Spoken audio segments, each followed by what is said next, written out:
Antes que nada, saludar al vicerrector de profesorado, don Luis Togores, y director de la cátedra Silvestre Segarra Aragó para la historia de la empresa, y saludarles a todos ustedes. Voy a pegar el tratamiento de usted y les tutearé, porque llevo más de 35 años viviendo de vosotros, de los arquitectos. Llevo 35 años trabajando en porcelanosa y, bueno, como os podéis imaginar, siempre he estado, y espero que los años que me queden aún pues continuará estando siempre aprendiendo de vosotros y siguiendo vuestra estela. Voy a compartir con vosotros la historia de la empresa de mi familia, Calzado Segarra. Cierto que yo no llegué a trabajar en ella, pues apenas contaba con 14 años cuando se traspasó al Estado, pero conozco su desarrollo y lo tengo tan interiorizado como si lo hubiera vivido en primera persona, en toda su plenitud, pues así me lo transmitió mi padre.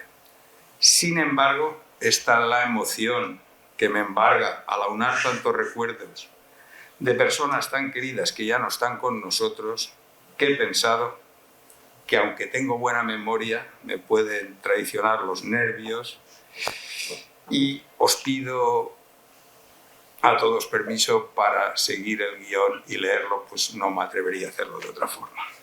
Todo empieza el 20 de marzo de 1861, naciendo en Valldussó Silvestre Segarra Aragó, en el seno de una familia humilde,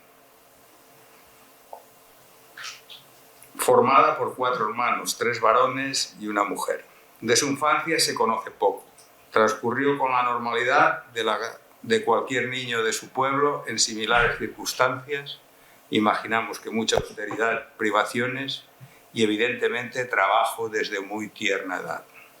Su padre, José María Segarra, siendo unos adolescentes aún, reunió a los 3 varones para anunciarles que 2 de ellos tenían que hacer el servicio militar, pues él solo podía redimir a uno mediante el pago de la cuota. Acto seguido, Manuel, el más avezado de los 3, respondió a su padre y hermanos de una forma muy tajante: si voy al servicio no regresaré vivo. Con lo cual, Silvestre y Joaquín tuvieron que cumplir con esta obligación. Afortunadamente, el servicio militar fue el mejor aliado Silvestre. Su destino fue el regimiento de caballería Sesma, situado en la ciudad de Valencia. El capitán de su escuadrón, consciente de sus dotes naturales, le dijo: Segarra, prepárate, que te voy a ascender a cabo Furriel. Sorprendido, Silvestre le dijo: ¿cómo puedo serlo si apenas sé leer ni escribir? A lo que el capitán le respondió: Segarra, tienes un mes para aprender a leer y escribir, además de sumar, restar, multiplicar y dividir. Al mes exacto, Silvestre vestía los galones de cabo, lo cual nos subraya tanto su inteligencia natural como su sagacidad y decisión. Aprendió todo esto en apenas un mes, siendo enseñado por sus propios compañeros de reemplazo. Desde entonces se puede y debe afirmar que los Segarra se lo debemos todo al ejército español. Al regreso de su servicio militar, Segarra se casa con Teresa Bonís, también natural de Valldussó y proveniente de una familia bastante más acomodada que la suya. Y con el dinero aportado por Teresa como dote al matrimonio, comenzó la andadura empresarial de ambos. Los 2 negocios que emprendieron fueron un taller de alpargatería ubicado en un caserón en la Plaza del Santo Ángel número 12, en que comenzaron trabajando 5 operarios, y la explotación del café del casino conservador de la localidad, sito en el edificio contiguo. En Valldussó, la alpargatería era un oficio muy común, ya que existían cultivos de cáñamo con los que posteriormente se podrían fabricar suelas para las alpargatas. Se dice que tras la expulsión de los moriscos en 1609 se instaló en el valle un alpargatero procedente del Grao de Valencia llamado Juan Diago, iniciando en los poblados de la Alcudia y Benigafull esta industria artesana que habría de ocupar a muchas gentes del Lloc de Dalt. El sistema de comercialización escogido por Silvestre ya era un tanto innovador en su época, pues cada vez que contaba con el número de pares de alpargatas suficientes para cargar un carro completo, organizaba con su hermano Manuel, que era arriero, un cargamento hacia Aragón o Castilla, donde vendía las alpargatas y en ese mismo carro de regreso lo cargaba con productos del destino, vino, cereales, hortalizas, incluso mantas de Zamora, para revenderlos en la provincia de Castellón. Con apenas 10 años comenzaron a hacer estos viajes sus hijos Silvestre y Amado. Con el paso de los años, la familia Segarra Bonich fue aumentando y en la misma Vall d'Uixó nacieron sus 5 hijos, Silvestre en 1888, Amado en 1892, Ernesto en 1895, Teresa en 1897 y José en 1902. El negocio de alpargatas fue creciendo poco a poco y a principios del siglo XX compraron por 5.000 pesetas el caserón donde tenían ubicado el taller, que era propiedad del duque de Segorbe, de la casa Medinaceli, y donde posteriormente se construyó la casa familiar en la que llegaron a habitar juntos miembros de 4 generaciones de la familia Segarra. El 9 de enero de 1912 se constituye la mercantil Silvestre Segarra e Hijo, sociedad regular colectiva con un capital de 115.000 pesetas, de los que fueron aportadas 100.000 pesetas por Silvestre Segarra Aragó y 15.000 por su hijo mayor Silvestre Segarra Bonich.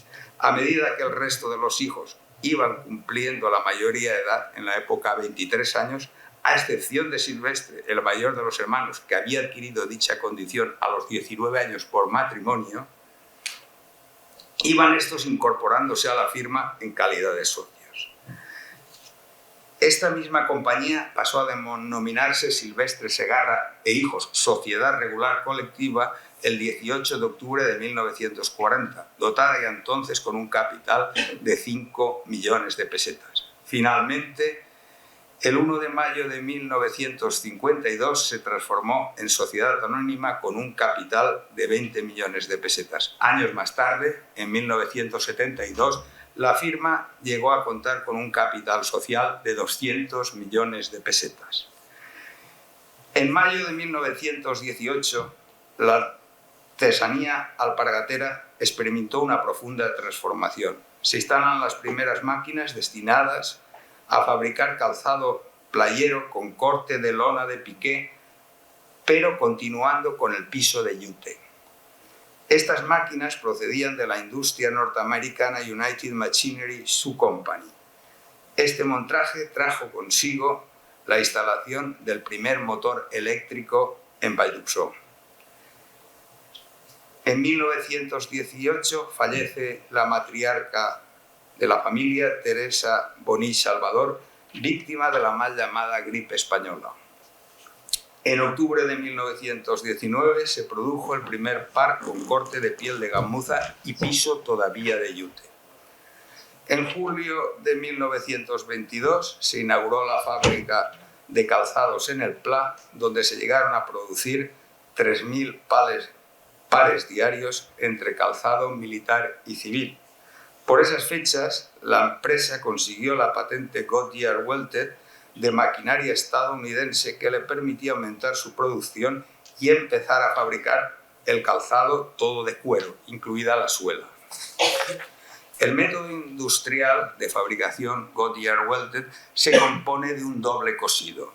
Una costura Goodyear que une la pala a cerquillo y planta y otra Welted que une el cerquillo a la suela, quedando así entre la suela exterior y la planta un espacio que se rellena con el cambrillón y con corcho aglomerado, circunstancia que le otorga confort, adaptabilidad al pie, así como aislamiento térmico tanto del frío como de la humedad y el calor. Con lo que, a partir de ese momento, Calzado Segarra era ya capaz de suministrar todo el calzado del ejército español.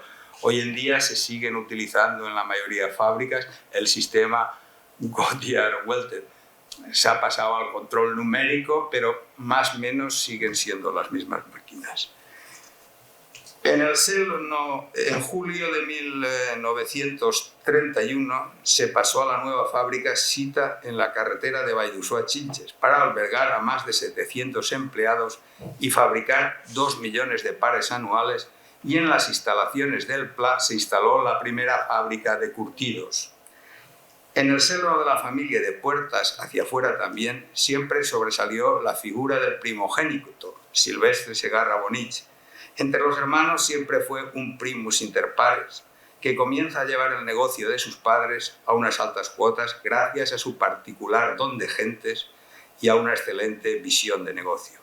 Gran parte de ese desarrollo se debió al empuje de Silvestre visitando todas las unidades militares del ejército español para dotar de alpargatas a sus soldados, y con ello consiguiendo ganar una a una todas las licitaciones en concurso. Vamos a dejar hablar a Silvestre Segarra Bonich en uno de sus escritos.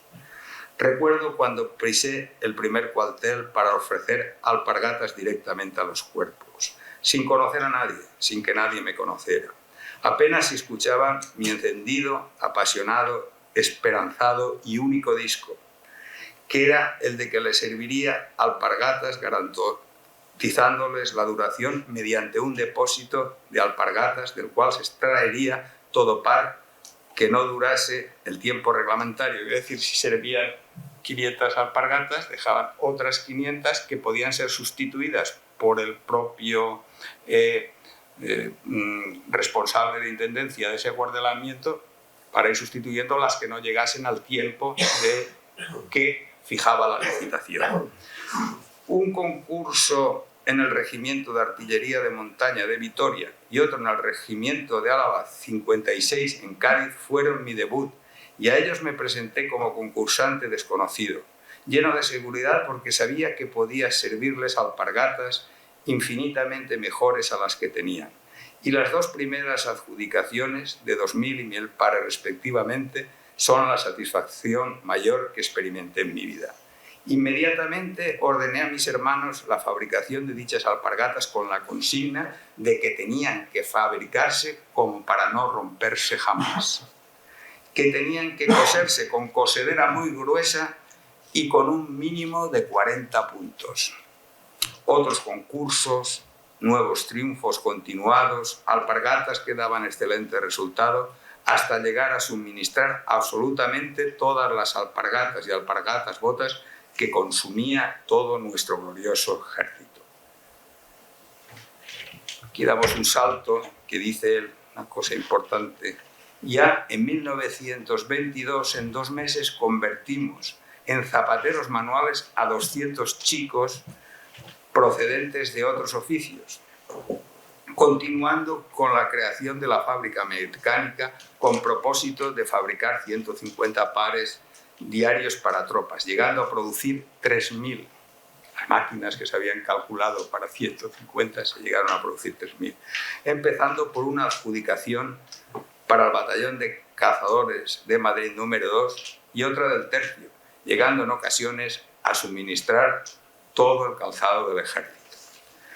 En los años del gobierno de don Miguel Primo de Rivera se establece una fórmula de concurso único a través del diario del Ministerio de la Guerra.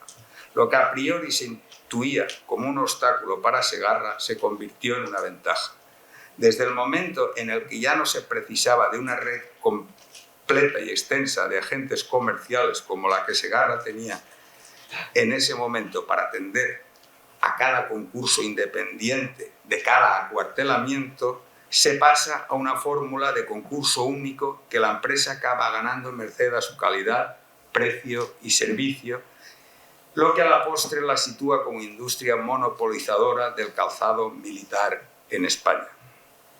En 1929, a instancias del ministro de Industria, don Vicente Gay y Forner, le era concedida la medalla de plata al trabajo al patriarca de la familia, siendo nombrado también por aquellos años diputado provincial en Castellón. Cabe destacar que su trayectoria política venía de antaño, ya que a principios de siglo Silvestre Segarra Aragó había formado parte en 2 ocasiones de la Corporación Municipal de Vall d'Uixó, siempre por el Partido Conservador, e incluso ejerció la alcaldía de forma provisional durante 8 meses en 1908. El fundador de la empresa, Silvestre Segarra Aragó, se retira de la gestión de la fábrica en 1927, falleciendo 14 años más tarde. Con la llegada de la República, en el año 1931, se reduce el contingente de tropas y, por consiguiente, la demanda. Pese a la disminución de licitaciones militares, la calidad del calzado dotado a la tropa mejora ostensiblemente. Pasamos de la alpargata al zapato, manteniéndose, por lo tanto, una facturación de 14 millones de pesetas anuales a lo largo del lustro que duró la República. A su vez, también se inicia una línea de comercialización de calzado civil a través de una red propia de tiendas. Se ha de tener en cuenta que ya existía una línea de comercialización de calzado civil a través de unos 300 distribuidores terceros, en su mayoría zapaterías. En 1932 se abre la primera tienda en la Plaza Alcalá de Madrid, donde ya establece definitivamente su residencia el mayor de los hermanos Silvestre Segarra Bonich. Con esta apertura se pone en marcha una red de tiendas que continúa con la tienda de la calle Pelayo de Barcelona en 1934, Valencia, Castellón, Valladolid, Zaragoza, Santander, Málaga, Murcia, Córdoba, Sevilla, Coruña, Vigo, Lérida, Bilbao, Vitoria, San Sebastián, Gijón. Cabe destacar también que en ciudades como Madrid y Barcelona se llegaron a tener 4 y 3 tiendas. Con el estallido de la Guerra Civil en 1936, la fábrica es colectivizada por el autoproclamado Comité Local del Frente Popular. Reconociendo estos su incapacidad para gestionar tamaña industria, dejan al frente de ella a los hermanos Segarra Bonich en calidad de gerentes. En junio de 1938 se desmantela la fábrica al quedarse la localidad atrapada entre 2 frentes de guerra, el de la Sierra de Espadán y el de Levante, que estaba estabilizado en Nules, y las instalaciones quedan prácticamente destruidas al final de la contienda. Con este relato daríamos por finalizada la fase fundacional. Es con la Guerra Civil, ante el sufrimiento y el dolor producidos por esta a lo largo de 3 años en todo el país, lo que genera el cambio de pensamiento en la saga industrial Segarra. Pasamos de una empresa guiada por una visión puramente mercantil al sentimiento de una obra social en total comunión con los valores del nuevo régimen. A través de sus hijos, el sueño empresarial de Silvestre Segarra Aragó se convierte en la obra social más influyente de la segunda mitad del siglo XX en la provincia de Castellón.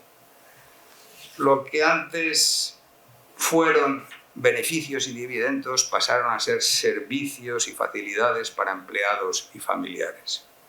Una visión que pretendió y consiguió vertebrar una zona de España que hasta entonces poco contaba para las altas esferas de la capital.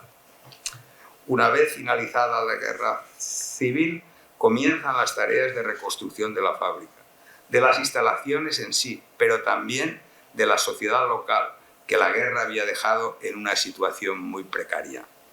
Una generación entera de un pueblo que pasó del analfabetismo a la escolarización total, de hacer largos trayectos para ir a un hospital a tener uno a pocas manzanas de su casa. En resumen, un pueblo adherido a una causa que excedía matices políticos, un lugar que, mirando a su pasado, intuía imposible tener un futuro, se mantuvo tradición y fe, se dio trabajo a quien lo requería, siempre a costa de los beneficios de los que otrora pasaron a ser de empresarios a padres. Cosa hoy en día muy demonizada, pero que habría que hablar mucho de esa generación de Vall d'Uixó. Todos estos avances en el entorno social se vieron materializados con nuevas obras distintas que constituyeron en su conjunto la conocida obra social Segarra. Economato, clínica, escuela de aprendices, escuela de primaria, campo de fútbol, rondalla, colonia de viviendas, iglesia, cocinas y comedores. Después de una guerra civil y en plena guerra mundial, ante el problema de la escasez de suministros alimentarios, vestuario y artículos de higiene, el Ministerio de Trabajo decretó en 1940 para las empresas con más de 100 operarios la obligación del servicio de economato. Ante este mandato gubernamental, Segarra dio un paso más y se convirtió en economato productor, dejando así de depender de lo posible en el mercado, que era más bien muy escaso a los años del extraperlo y de... A tal fin se rentaron 150 hectáreas de tierra para la producción de fruta, cereales y diversas verduras. También se puso en marcha una granja avícola y un recriadero de ganado lanar. En 1944, y emplazada también junto a la fábrica, se inauguró una clínica para productores con consultorios para especialidades, quirófanos, salas de cura, departamento de radiología y farmacia propia, y enfermeras religiosas de la Consolación, además de una ambulancia sanitaria. Para comprender la dimensión de esta me remonto a datos de 1946, que se efectuaron 3.125 visitas a domicilio, 3.050 visitas por los especialistas y 194 intervenciones quirúrgicas. Todo ello en una población asegurada de 2.153 productores en aquel momento. Permítaseme la licencia de declarar mi especial cariño a esta concreta obra, ya que servidor vio por primera vez la luz en la antedicha clínica. En conformidad por lo dispuesto con el Ministerio de Industria sobre la creación de escuelas de aprendices, Calzado Segarra creó la escuela y la dotó de material docente y modernas concepciones pedagógicas para aquel momento. Al ingresar en la escuela, el alumnado admitido realizaba un curso de cultura elemental, pasando después a la orientación y formación profesional, lo cual permitió a los alumnos más aventajados, algunos de ellos, cursar estudios superiores en centros universitarios fuera de la empresa. Asimismo, junto a las escuelas se encontraba la biblioteca, que era de libre acceso para operarios y sus familiares. En la misma colonia se ubicó una escuela de educación primaria junto con un parvulario. El complejo deportivo de la empresa se construyó para la práctica del deporte y el ejercicio físico de los productores, con una extensión de 43.000 metros cuadrados, y habían 3 núcleos: campo de fútbol y atletismo, piscina masculina, piscina femenina e infantil, gimnasio, pista de tenis, baloncesto y patines. Con estas instalaciones y con la importancia que la empresa le daba al aspecto del esparcimiento cultural, surgió el Club Deportivo Segarra, que fue capaz de obtener distintos títulos de categorías regionales, llegando a ascender a la entonces tercera categoría nacional. En abril de 1943 quedó abierta para todos los productores que voluntariamente quisieran asistir la denominada Academia de Música. En el primer curso se inscribieron 72 alumnos, de los cuales se formó la primera rondalla adscrita a los denominados planes de educación y descanso del Ministerio de Trabajo. La construcción de viviendas, como vamos a ver ahora en la mesa redonda por gente más documentada que yo, en una población devastada por la guerra. Decimos que Bayuso quedaba atrapada entre 2 frentes, el que venía de Teruel y el que venía de Vinaroz, que habían cortado los nacionales. O sea, he oído decir a muchos mayores que la fábrica en parte fue destruida por granadas del Cervera, del almirante Cervera, del buque. O sea, que se quedó en un punto muy estratégico. Bueno, y se construyeron estas viviendas, de las cuales hablaremos después. Entre las viviendas se erigió una capilla con estilo bizantino dedicada a la Virgen de los Desamparados, con un capellán al servicio de la feligresía. Dentro de las instalaciones de la fábrica, asimismo, se encontraba el comedor con cocina, tanto para el servicio diario de los productores como la atención a visita e incluso algunas recepciones familiares. Los bautizos de muchos de los que estamos aquí, las comuniones, pues, se celebraban allí. En una economía con largos periodos de autarquía, que es una cosa muy importante a tener en cuenta, España entra en varias fases de autarquía, se cierran las fronteras de importar productos, pues era necesario autoabastecerse de casi todo, por lo que tuvo que montar pequeñas industrias internas con las que producir muchos de los materiales, maquinarias y consumibles necesarios para la fabricación. Calzados Segarra creció a nivel empresarial y social, alcanzando en los años 60 un número de empleados en torno a los 5.000. Además, se generaban muchos trabajos indirectos en el pueblo, entre los que estaban las pachangueras, que eran retribuidas por trabajos artesanales, era el cosido a mano que llamaban. Debería ser lo más parecido a un teletrabajo hoy en día, porque lo hacían las señoras en su casa, por las tardes a ratos que tenía, por docenas, y eso lo he conocido yo perfectísimamente. La tan de actualidad economía circular también comenzó a practicarla en los años 40 Calzados Segarra, pues con los restos de las pieles se abonos orgánicos y se hizo una planta de producción para ellos y se presentaban también como productores de abonos orgánicos. Tanto las visitas institucionales como la innovadora y continua publicidad llevada a cabo en esta era empresarial suponen una gran palanca para la notoriedad de marca, situando Calzados Segarra en un posicionamiento alto en el público general durante bastantes décadas.